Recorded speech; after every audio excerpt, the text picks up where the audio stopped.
The spaceport smelled like ozone and recycled air, a manufactured atmosphere that made Marcus's skin crawl. He stood with his shoulders hunched against the tide of bodies, flowing through Kepler, station's main concourse, watching the cargo manifest update on a flickering holographic display. 3 hours until his fertilizer shipment cleared customs. 3 hours in this maze of noise and strangers when he could be back on his farm, where the only sounds were wind through the grain and the distant cry of native avians wheeling overhead. He'd been coming to this godforsaken port twice a year for the past decade, ever since he and Sarah had scraped together enough credit to claim their homestead on New Earth. Though the name was optimistic at best, the planet was harsh and unforgiving, its soil stubborn, its weather patterns still not fully understood by the terraforming teams, but it had been theirs.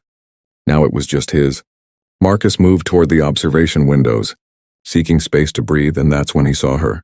She stood near Gate 7, surrounded by 3 pieces of worn luggage, her posture rigid with a dignity that seemed to take enormous effort to maintain. Her skin held an opalescent quality that shifted between pale lavender and soft blue in the station's artificial light, and her eyes, large and dark, with an extra membrane that flickered occasionally, were fixed on something far away. She was Tavarian, he thought, or maybe one of the related species from that sector. He'd never been good with the taxonomies. What he recognized immediately was the look on her face. He'd seen it in the mirror often enough in those first months after Sarah died.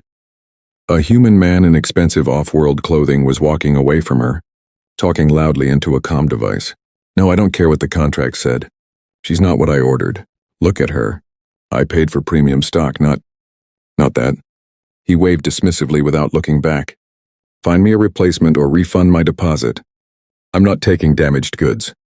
The alien woman's shoulders trembled once, violently, then locked into stillness. She didn't cry. She didn't chase after him. She simply stood there, drowning in public, trying to hold the pieces of herself together. While hundreds of travelers flowed, past like she was a stone in a stream, Marcus felt his jaw tighten. He'd spent years avoiding exactly this kind of involvement, this kind of complication. His life was dirt and sweat and the predictable rhythms of planting and harvest.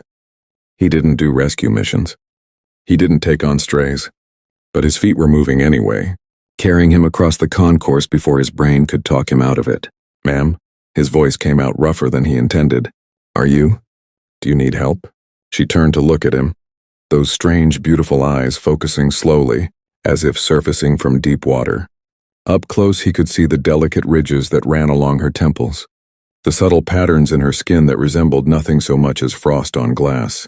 She was tall, nearly his height, and her figure was full, and soft in ways that apparently hadn't met her sponsor's expectations. Marcus thought briefly and viciously about finding that man and teaching him what frontier justice looked like. "I am not certain what help would mean in this circumstance," she said, her accent lilting and precise. "The product of careful language study. I have no return passage, no funds for alternative arrangements, and it appears my value as a commodity has been found insufficient." The last word carried a weight of shame and fury mixed together. "That's not what I asked." Marcus shifted his weight, uncomfortable but committed now. "I asked if you need help, practical help." She studied him for a long moment, assessing. "Why would you offer such a thing to a stranger, especially one who has already proven to be a poor investment?" "Because you're a person, not an investment." The words came out harder than he meant. "Look, I've got a farm about 3 hours from here. It's nothing fancy, just me, a lot of dirt, and crops that barely cooperate. But there's a spare room. You could stay there while you figure out what comes next. No strings, no expectations, just a roof and decent food until you find your footing. You are offering charity to an alien you do not know. I'm offering basic human decency to someone who got a raw deal. There's a difference." He paused, then added more quietly, "My name's Marcus Webb. I've been farming on for 12 years. Lost my wife 4 years back to a harvest accident. Haven't had company since unless you count the grain beetles. I'm not dangerous, just solitary, but I remember what it's like to feel like the ground's been cut out from under you." Something shifted in her expression. Not trust exactly, but a crack in the defensive wall. "My name is Lashara. I studied agricultural sciences and botany on my homeworld before economic circumstances made other choices necessary." She looked down at her hands. "I do not wish to be a burden. Then help with the farm. I could use someone who knows botany. He surprised himself with the offer. Consider it a temporary work arrangement if that sits better with you. She looked at him for another long moment, then at her luggage, then at the crowds flowing past them like they didn't exist. Finally, she nodded. I accept your offer, Marcus Webb. And I will remember this kindness. They traveled in Marcus's battered transport across terrain that made Lyshara's breath catch despite herself. The terraforming had left with an austere beauty, vast plains of golden green, native grass interspersed with human crop fields, rock formations that thrust up from the ground like the bones of sleeping giants, and a sky so clear and wide it seemed to press down with its immensity. The twin moons were visible even in daylight, pale ghosts hanging above the horizon. Marcus's farm appeared gradually, emerging from the landscape, like something that had grown there, rather than been built. The main house was modest, constructed from local stone and recycled materials, with solar panels on the roof, and a greenhouse attached to the southern wall. Fields stretched out in careful rows, the crops shorter than they should be for this time in the growing season. Everything was neat and functional and profoundly lonely. It's not much, Marcus said as they unloaded her luggage, and Lyshara heard the defensiveness in his voice. It is peaceful, she replied softly. I have not known peace in a long time. The spare room was small but clean, with a window overlooking the eastern fields. Marcus had clearly made a hasty effort to dust and air it out, and there were fresh linens folded on the bed. Bathrooms down the hall, he said awkwardly. Kitchen's always open. Make yourself at home, or well, as much as you can. That first evening they ate in near silence. A simple meal of protein paste, fresh vegetables from the greenhouse, and bread that Marcus admitted he'd traded for at the settlement. Lyshara ate slowly, savoring each bite like someone who'd learned not to take food for granted. Afterward, she insisted on washing the dishes while Marcus checked the irrigation systems. They moved around each other carefully, strangers performing a domestic dance neither had choreographed. The rhythm of farm life absorbed Lyshara quickly. She rose with the sun, her circadian cycle adapting faster than Marcus had expected, and she was always already working when he emerged for morning checks. She had a way of moving through the greenhouse that suggested genuine affection for the growing things. Her long fingers gentle as she examined leaves and checked soil moisture. She asked intelligent questions about his crop rotation, his pest management, his water conservation strategies. More than once her suggestions improved his processes. 2 weeks passed. Then 3. The awkwardness between them didn't vanish so much as transform into comfortable routine. Marcus taught her how to repair irrigation lines. Lyshara showed him a more efficient way to organize seed storage.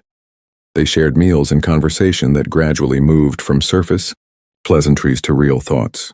She spoke about her homeworld, about the economic collapse that had left so many of her people desperate enough to sign away years of their lives to off-world sponsors. He talked about Sarah haltingly at first, then with more ease, about how much he still missed her, about how the farm felt both like a memorial and a prison.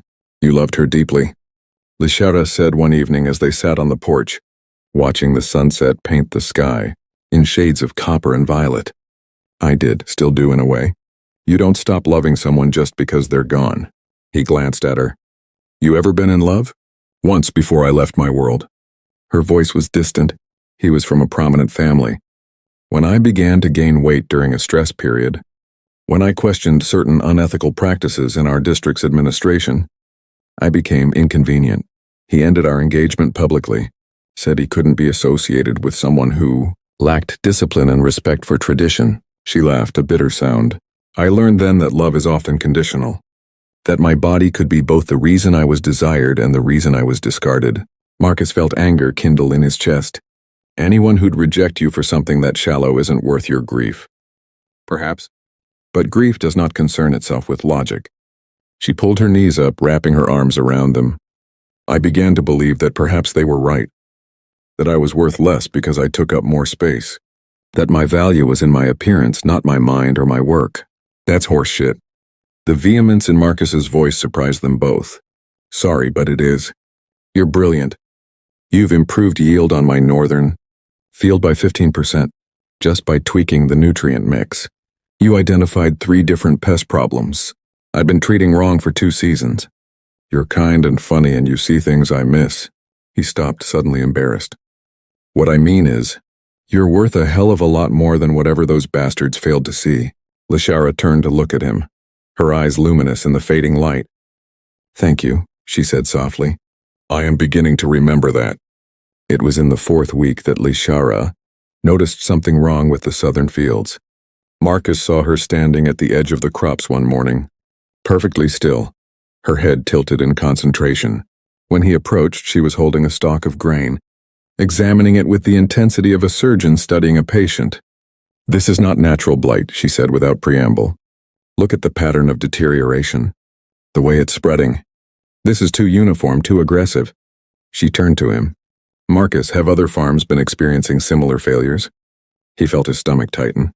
Henderson's place, about 20 clicks west, lost a quarter of his field last month. And I heard something about the Nakamura farm having trouble too. Show me your storage area, where you keep seeds and supplies from off-world sources. They spent the next 3 days analyzing everything. Lashara worked with an intensity that bordered on obsession, barely sleeping, barely eating. She took samples, ran tests using equipment Marcus hadn't even known he owned, filled pages with notes in her own language's flowing script, and gradually a picture emerged that made them both cold. It's engineered, she said finally, her voice flat with certainty. A synthetic pathogen designed to target human agricultural staples. And Marcus, it's in the supply chain. In the fertilizer packets, the seed treatments, possibly the soil amendments, someone is deliberately poisoning frontier farm systems. That's insane. Who would? Someone who benefits from frontier worlds failing. Someone who wants humanity dependent, wants to control the food supply. Her eyes were hard. This is not random. This is systematic. They spent days gathering evidence, documenting the pathogen's signature, tracing supply chain manifests. Marcus reached out to other farmers, asking careful questions. The pattern was undeniable. And when they started asking those questions a little too loudly, when they started connecting pieces that were meant to stay scattered, they attracted attention. The attack came just after midnight on a moonless night. 3 vehicles unmarked, with armed men who didn't bother with warnings or warrants. Marcus and Lashara escaped through the greenhouse tunnel, a paranoid addition Sarah had insisted on years ago that Marcus had thought ridiculous until tonight, and ran through fields they knew by touch and memory, while weapons fire tore apart their home behind them. They made it to the Henderson farm by dawn, exhausted and terrified, and found the farming community was already gathering. Word had spread. Others had noticed the patterns, had lost crops, had been threatened into silence. But seeing the smoldering remains of Marcus's home on the horizon changed something. The frontier had a way of forging steel from ordinary people. Lashara took charge in a way that surprised even her, her voice steady as she explained the pathogen's nature, its design, its deliberate distribution. But I believe it can be countered, she said. There is a compound, a rare mineral that grows in crystalline form in the northern canyons. Combined with specific biological agents, we can create an inoculant. It will not be easy. The canyons are dangerous and we will certainly be pursued. But it is our only chance. Marcus watched her speak to the assembled farmers, saw the respect in their eyes, and felt something shift in his chest. This woman, who'd been abandoned and broken less than 2 months ago, was now commanding a room. She was magnificent. The expedition north was everything she'd warned and worse. The canyons were home to predators adapted to his harsh environment, creatures that hunted in packs and had no fear of humans. They traveled in armed groups keeping watch, through long cold nights, following Lashara's precise directions toward the mineral deposits she'd identified from geological surveys. Corporate mercenaries harried them at every turn, but the farmers had the advantage of knowing the land and having nothing left to lose. It was on the 3rd night, huddled together in a shallow cave while predator calls echoed through the darkness, that Marcus finally said what had been building in him for weeks. When this is over, he said quietly, when we've fixed this mess, I want you to stay. Not as a worker, not as someone I helped, but as, he struggled for words, as my partner. If you want that. If I'm not reading this completely wrong. Lashara was silent for so long he thought he'd made a terrible mistake. Then she reached over and took his hand, her skin cool and smooth against his calloused palm. I stopped believing I could be wanted for more than utility, or that I could be beautiful to someone exactly as I am. Her voice caught. You make me believe differently. You are beautiful. You're also brilliant and brave and stubborn as hell. And he swallowed hard. I didn't think I could feel this way again. Didn't want to, maybe. But here we are. Here we are, she echoed, and kissed him softly, carefully, like something precious and new. They found the crystals 2 days later, extracting them under fire while half the expedition held off another mercenary assault. The journey back was harrowing, but they made it, and Lishara worked for 3 days straight synthesizing the inoculant, testing and refining it until she was certain it worked. The treatment spread through the farming communities like hope made tangible. Crops recovered, yield stabilized, and Marcus, working with the settlement's communication tech, broadcast everything they'd discovered, the evidence, the pathogen's design, the corporate fingerprints all over the supply chain, across every channel he could access. The resulting firestorm was spectacular. Investigations launched, executives arrested. The corporation's infrastructure collapsed under scrutiny, while frontier worlds celebrated their own resilience. 3 months later, Lishara received a message offering her a position as agricultural director for an entire sector. Prestigious and well compensated, Marcus found her on the porch reading it with an unreadable expression. You should take it, he said, even though the words felt like swallowing glass. You've earned it. You're brilliant, Lishara. You could help thousands of worlds. She looked up at him, and he saw tears tracking down her face, catching the light like tiny stars. I could, she agreed. But I have already chosen my world. My home, my life. She stood, moving into his arms. I choose you, Marcus. I choose this place. I choose the life we are building together. If you will have me. If I'll have you. He laughed, the sound breaking with relief. Lishara, I'm asking you to marry me. To be my partner in all of this. Not because you're convenient or useful or because I rescued you, but because I love you. Because you've made me remember how to be alive. Then yes, she whispered against his shoulder. Yes to all of it. The wedding was small, held in the rebuilt farmhouse with the farming community as witnesses. Lishara wore a dress she'd made herself from fabric traded at the settlement. Deep blue that complemented her skin's natural opalescence. Marcus wore his best shirt and couldn't stop smiling. They spoke vows that mixed human and Tavarian traditions, promising partnership and respect, loyalty and love. Now, standing in the greenhouse on a morning 6 months after the wedding, Marcus watched his wife. He still marveled at the word, examining a new crop variety she was developing. She'd gained more weight over the months, her body settling into contentment, and she moved through the space with absolute confidence. She was stunning. She was home. She looked up, caught him watching, and smiled. What are you thinking? That I'm the luckiest man on this whole damn planet. Accurate assessment, she said with mock seriousness, then laughed when he crossed to her, pulling her close. Though I believe I may be equally fortunate. Through the greenhouse glass, they could see the fields stretching green and gold toward the horizon. The settlement was thriving, its farmers united by shared struggle and triumph. New families were arriving every month, drawn by stories of resilience and community. And at the heart of it all was a simple farm, where 2 broken people had found each other and built something stronger than the sum of their parts. I love you, Marcus said. Because he could, because it was true, because saying it never got old. I love you, Lishara replied, her accent wrapping around the words like music. My partner, my home. Outside, the twin moons rose over a world still harsh, still unforgiving but no longer lonely. And in the greenhouse, surrounded by growing things and the promise of harvest, 2 people who'd thought they were finished with hope discovered they'd only just begun.